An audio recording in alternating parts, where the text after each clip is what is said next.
नमस्कार, मैं डॉक्टर चंचल बसीन ते अज मैं तुंदे कन्नै सांझा करंग अपना साहित्यक सफ़र कि एह् कदों शुरू होया ते अज तक कनेहा रेहा।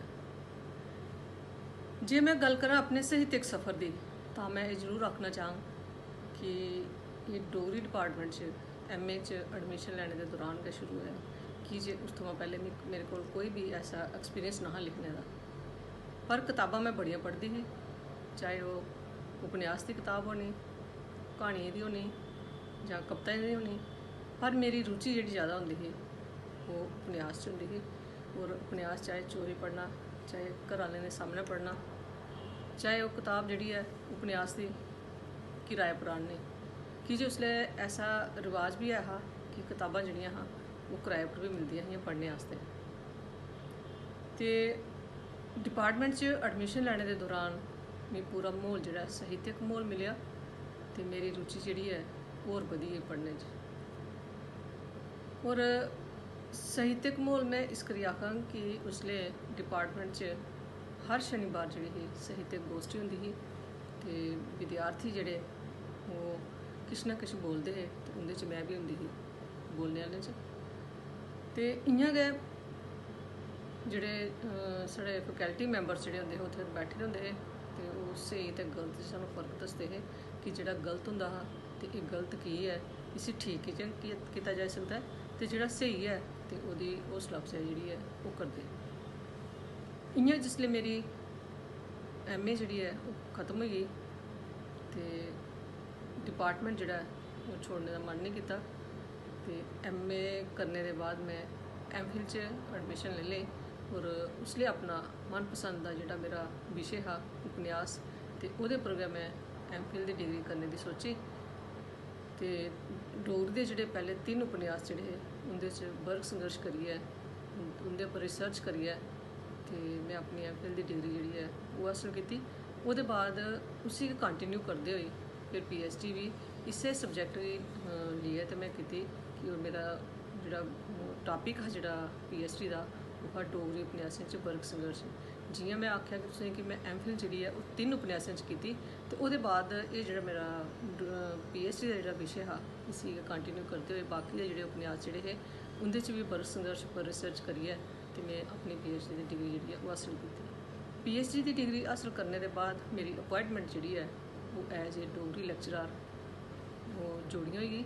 और मैं आखङ कि उसलै मेरी साहित्यक जेह्ड़ी गतिविधियां ही जेह्ड़ियां ओह् घटी गेइयां कि जे मेरा ज़्यादा समें जेह्ड़ा हा ओह् बाह्र गै होई जंदा हा ते में एह् आह्ली जेह्ड़ियां जम्मू च जेह्ड़ियां साहित्यक जेह्ड़ियां गोष्ठियां होंदियां हियां कुछ होर जेह्ड़े प्रोग्राम होंदे हे सैमीनार बगैरा होंदे हे उं'दे च जाने दा जेह्ड़ा मौका जेह्ड़ा हा बड़ा घट्ट मिलदा हा।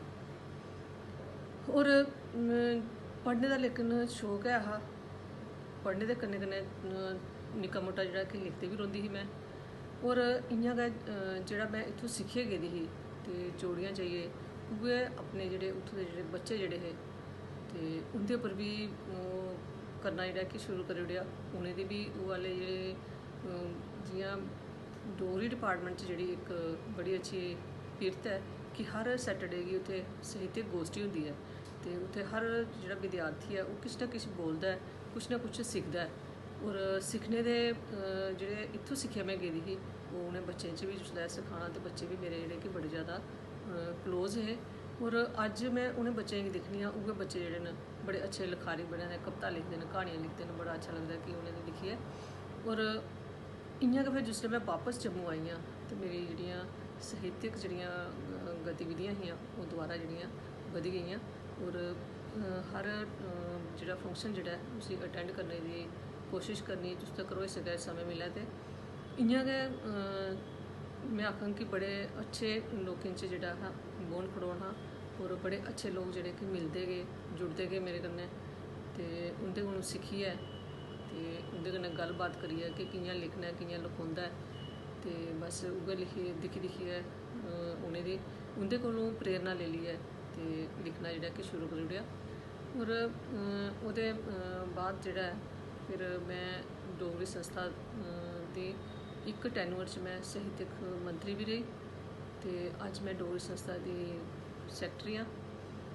ते इ'यां गै मैं कविता बी लिखनी आं, क्हानी बी लिखनी आं ते ट्रांसलेशन जी अनुवाद भी कीते दे न, क्हानियें दे भी कीते दे न। फिर एह्दे उपन्यास जेह्ड़े मैं 3 उपन्यास जेह्ड़े न ओह्दे अनुवाद जेह्ड़ा कि ओह् कीते दा। ते जेह्ड़ा इस ब'रे जेह्ड़ा हिंदी भाशी लेखक पुरस्कार जेह्ड़ा ओह् मिगी मिलेआ ऐ हिंदी निदेशालय दी तरफा।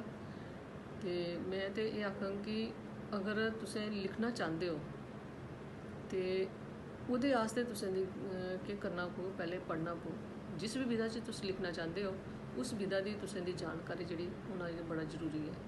जद तक तुसें दी कुसै भी विधा दी जानकारी नहीं है ते तुस उसी लिखना शुरू करी ओड़दे हो ते ओह् कदें भी चीज़ जेह्ड़ी है ओह् सिद्धी नहीं होंदी है। ओह् हमेशा केह् है ओह् गलत गै जेह्ड़ी है ओह् जाग। इस करियै जेकर तुस क्हानी लिखना चांह्दे हो जां कविता लिखना चांह्दे हो जां उपन्यास लिखना चांह्दे हो, ओह्दे कोलों पैह्लें है कि तुसें दी केह् करना पौग, पढ़ना पौग। पढ़ना इस करियै भी जरूरी है कि जे जद तक तुस पढ़दे नहीं हो ते तुसें दी कुसै भी चीज़ दा जेह्ड़ा कि ज्ञान जेह्ड़ा कि नेईं होई सकदा। और ना गै सिर्फ अपनी भाशा दियां कताबां गै पढ़ना जरूरी है, दूइयें भाशाएं दी कताबां गी पढ़ना जेह्ड़ा कि बड़ा जरूरी है। कि जे जिसलै अस दूइयें भाशाएं दियां कताबां पढ़ने आं, दूइयें भाशाएं दे साहित्य गी अस पढ़ने आं ते तां सानूं पता लगदा है कि दूई भाशा च जेह्ड़ा ओह् साहित्य जेह्ड़ा कि कनेहा लखोआ दा ऐ और जिस भाशा च अस लिखा दे आं ते ओह् साहित्य जेह्ड़ा कि कनेहा लखोआ दा ऐ।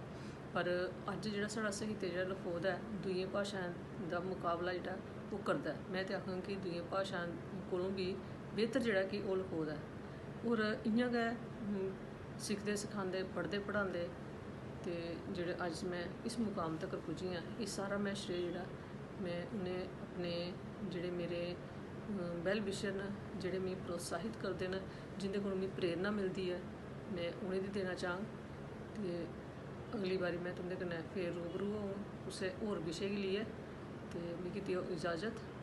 तुं'दा बड़ा बड़ा शुक्रिया। नमस्कार।